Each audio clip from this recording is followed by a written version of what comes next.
Hola, hola, Hola, bienvenidos, ¿cómo estás? bienvenidos. Hoy, buenas tardes. Hoy tenemos una entrevista de lujo como pocas veces la hemos tenido.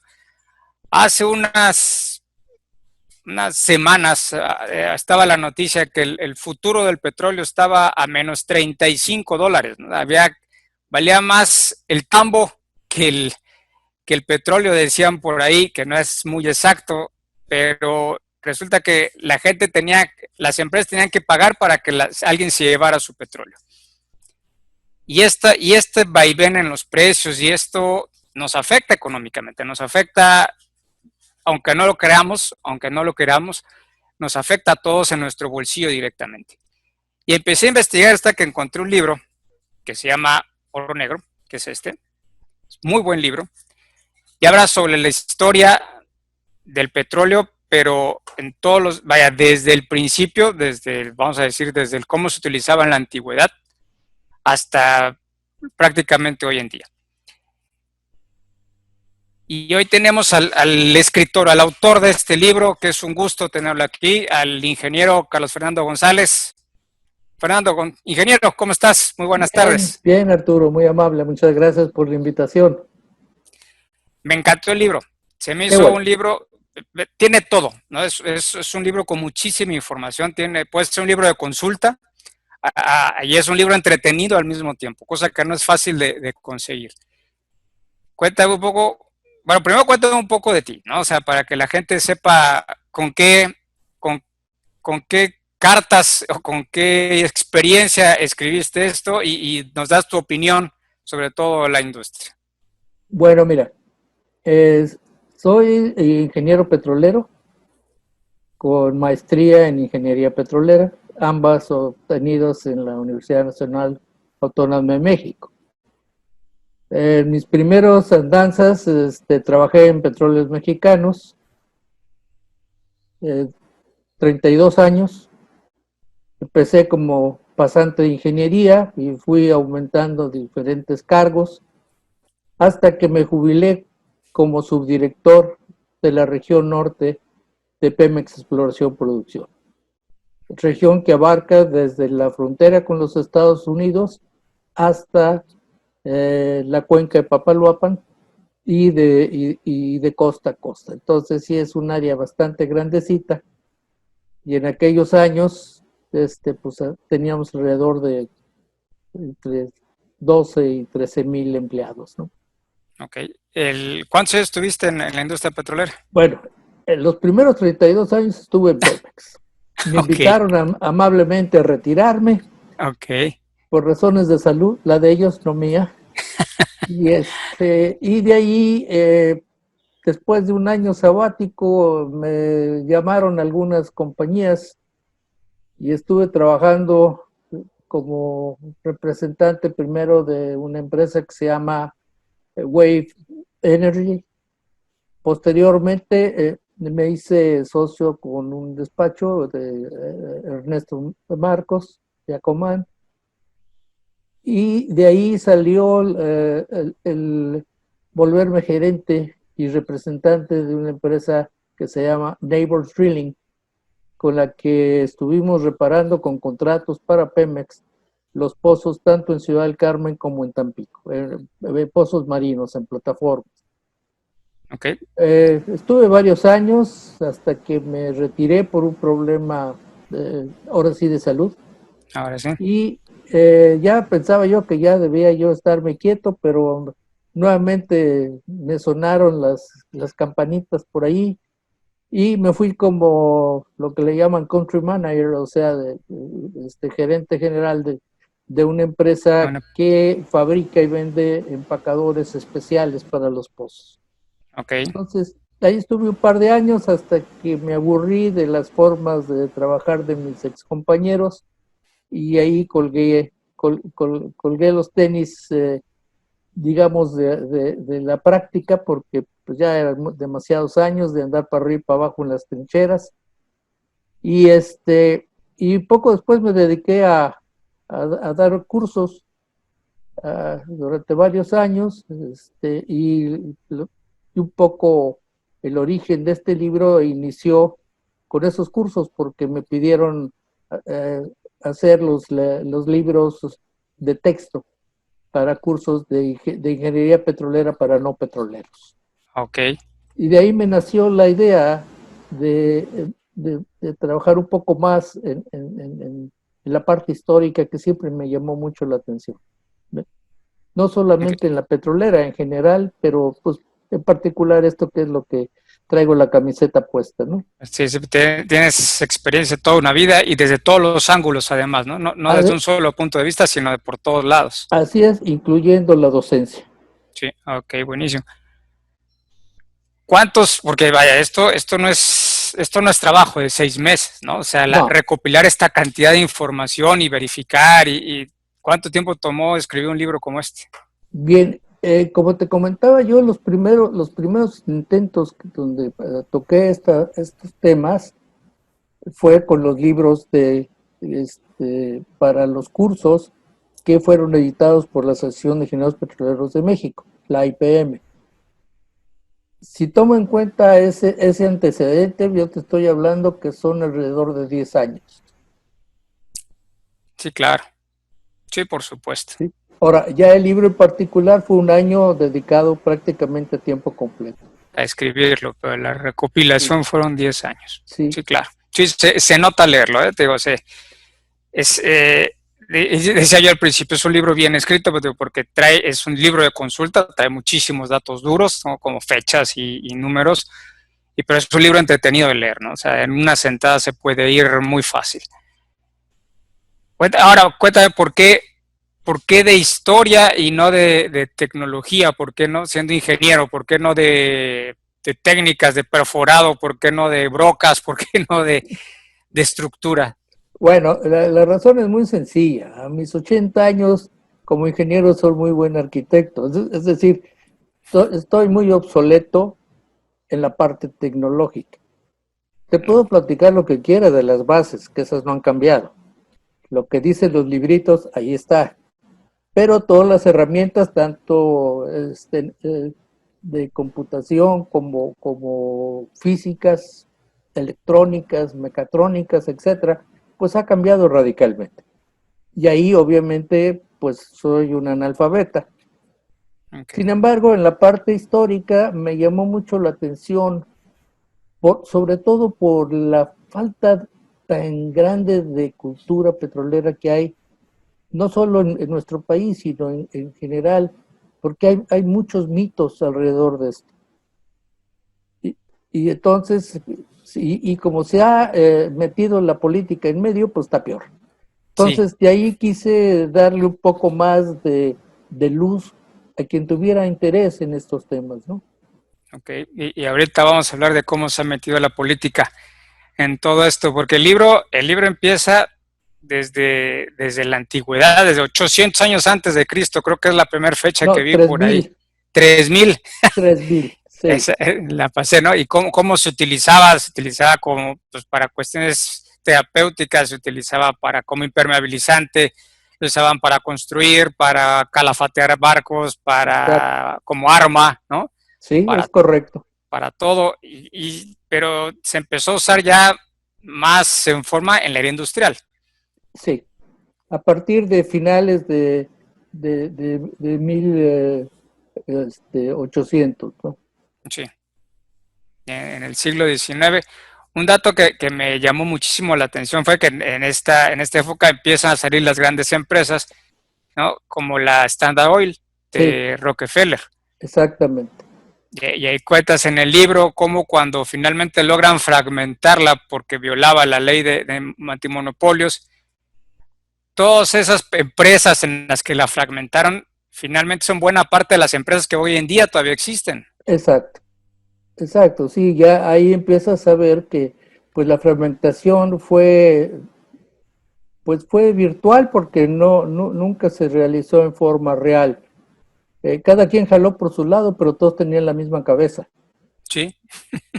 Entonces, sí. En el edificio de Rockefeller en Manhattan, pues por una puerta entrabas al consorcio y por las otras entrabas a las empresas que lo conformaban. Entonces, realmente fue una tomadura de pelo, ¿no? Sí, sí, ¿no? Tienen a Chevron y tienen a Mobil y tienen Exxon y tienen todas eran parte de lo mismo. Exactamente, sí. Okay. Y también el libro no nada más, digo porque no nada más es sobre la historia en general o sobre la historia de Pemex o de México, que ¿no? Estamos aquí nosotros, sino pasa por la historia de todos los países petroleros en el mundo, ¿no? Cada país que tenga petróleo en todos los continentes pasa por la historia de cada uno de ellos. Así es. Así es, y lo dividí en varios paquetes. El primero era pues antes de Cristo, que no había industria, obviamente, pero sí esa preindustrial forma de usarlo, que abarcó muchos países y muchos usos. Posteriormente, los primeros siglos de la era cristiana, que también tenían una serie de características, hasta llegar al punto donde se crea ya la industria como tal, y a partir de ahí hablo de lo que fue el arranque y el crecimiento de la industria, y luego finalmente cómo se desenvolvió en los últimos, en el siglo XX y lo que va del XXI. Okay. Y de eso vamos a hablar porque es donde está la carnita, es donde es la parte donde la política empieza a entrar, ¿no? Y le da y empieza a tergiversarse en México particularmente, ¿no? Vamos a hablar de México, que es de una vez más donde estamos, ¿no? Que empiezan las empresas con el apoyo de Díaz, llega la revolución y comentas que los intereses, ¿no? de estas empresas extranjeras, que son las que están invirtiendo aquí, influyen en la política mexicana. Ah, no, definitivamente. Porque no querían que nada de los aspectos políticos que se pudieran dar, particularmente en lo que se refiere a pérdida económica, ya sea vía impuestos o cualquier otra, tenía que, y no quería nada. No quería nada de eso, y entonces buscaban a toda costa no cumplir con esas leyes. Desde que se inició con Madero y luego con Carranza, el famoso timbre, que era el impuesto del timbre, que se llamaba, que era, lo pagabas a través de timbres que comprabas y lo colocabas en unas hojas. Okay. Las compañías no querían perder nada para acabar pronto, y quería que los dejaran en paz y que no se metieran con ellos para nada. Okay. Así estuvo. Entonces, desde ahí provocaron, pues primero la decena trágica, o sea, la destitución y muerte de Madero, porque apoyaron al dictador, al usurpador, más bien. Y luego Carranza, que siguió con lo mismo, pues también lo mataron. También intervinieron por ahí. Hubo un personaje siniestro, un tal Wilson, que era el Lane Wilson, que era el embajador de los Estados Unidos en México, que estuvo metiendo mano negra, pero en serio. Okay. Y era una costumbre que lo hicieron en muchos países, además. No solamente en México, en muchas partes de la historia se ve la presencia de los grandes poderes económicos con los grandes poderes políticos. Y sigue sucediendo. No están muy separados, ¿eh? Sí, no, y sigue sucediendo. No, incluso comentas ahí, ¿no? La primera empresa petrolera en México, pues era la esposa de Díaz, ¿no? Y el hijo del embajador y el sobrino del secretario de Hacienda, y todos los políticos están ahí metidos. Eran los accionistas. Sí, y sigue siendo así, ¿no? O sea, está. Ahora, todo esto sucede así hasta que llegamos a la expropiación petrolera, ¿no? En el 38 con Cárdenas. Lo que comentas aquí no es lo que nos enseñaron en la escuela. Y hace rato platicé yo con mis hijos y les decía yo, a ver, ¿por qué fue la expropiación petrolera? Y me dieron la misma historia que me contaron a mí hace 40 años, ¿no? Porque estaban aquí, se estaban aprovechando los mexicanos y entonces estaban robando nuestro petróleo, ¿no? Y le dan ese tinte medio socialista, comunistoide a la historia, ¿no? ¿Y a qué nos dices que no fue así exactamente? Bueno, mira, lo que sí hubo un poco de esto, puesto que el presidente Cárdenas era totalmente socialista. Pero aquí el punto es es un hecho que las empresas extranjeras mantenían al trabajador mexicano en condiciones infrahumanas. Les pagaban mal, no había ninguna prestación. Los accidentes que se daban, pues la gente se moría porque ni quien los atendiera. En fin, entonces empezó a haber esa efervescencia en querer mejorar. Okay. Y bueno, los primeros que lo intentaron, pues los mataron.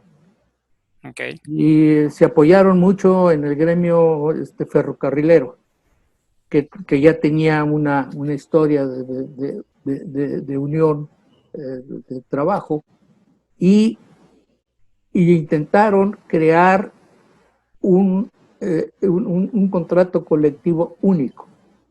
Habían logrado originalmente que cada empresa tuviera su contrato, pero que ellos intentaban que fuera único para todos. Okay. Y las empresas decían no.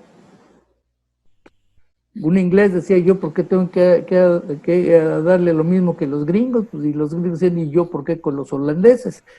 Entonces, no, pues yo ya tengo mi contrato, que además era lo que estaba contemplado en la ley federal del en trabajo. ese momento. Okay. En ese momento. No había el contrato colectivo como figura. Sí. Bien, se dieron todo lo que se ha visto históricamente, efectivamente, entraron en huelga, el presidente les dijo, espérense, porque están perjudicando al país, aguántense, yo intervengo. Pues no sirvió de mucho porque al poco tiempo volvieron a entrar en huelga, exigían varias cosas, o sea, exigían incremento salarial, prestaciones, pero además el contrato único. Las compañías aceptaron la parte económica, más no la del contrato. Okay.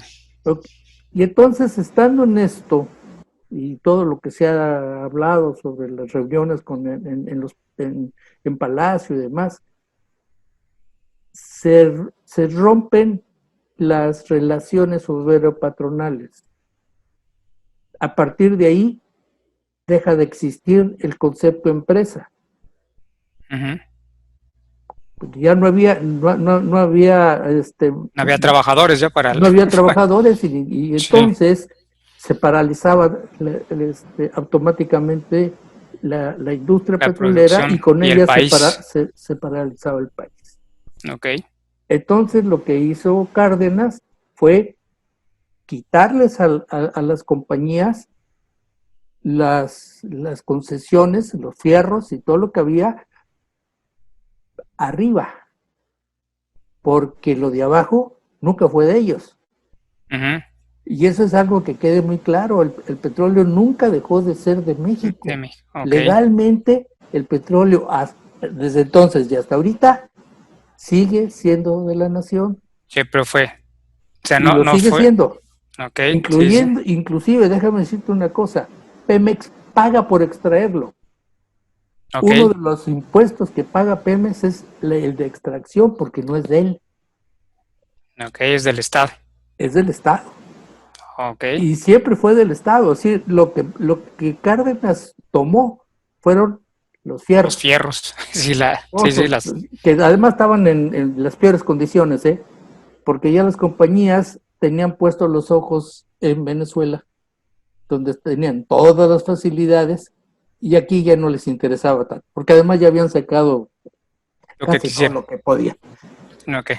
Entonces, la realidad es, con todo lo que tú quieras y mandes, es que lo que evitó Cárdenas con la expropiación fue el que el país se paralizara porque se habían terminado la relación obrero-patronal de todas las empresas. Ok. Y volvió a echar a andar la industria. Y echó a También, andar, sí. también nos comentas, y eso tuvo repercusiones que vino un bloqueo, ¿no? Una Es especie de correcto. bloqueo. Sí, las compañías, bueno, más que las compañías, los gobiernos que apoyaban a las compañías, tanto en Washington como en Londres, lo que hicieron fue bloquearles todas las posibilidades de comercio. O sea, no podíamos vender y no podíamos comprar. No podíamos comprar herramientas, no podíamos comprar tuberías, no podíamos equipos, bla, bla, servicios, etcétera. Pero como siempre hay alguien que le interesa más el dinero que la política, pues entonces por debajo del agua sí empezaron a ver algunas cosas por ahí que vendieron y siguieron apoyando a esta nuevo brote petrolero. Y por otro lado nos fuimos hacia lo que eran posteriormente fueron los países del eje, o sea, Italia, Japón y Alemania. Porque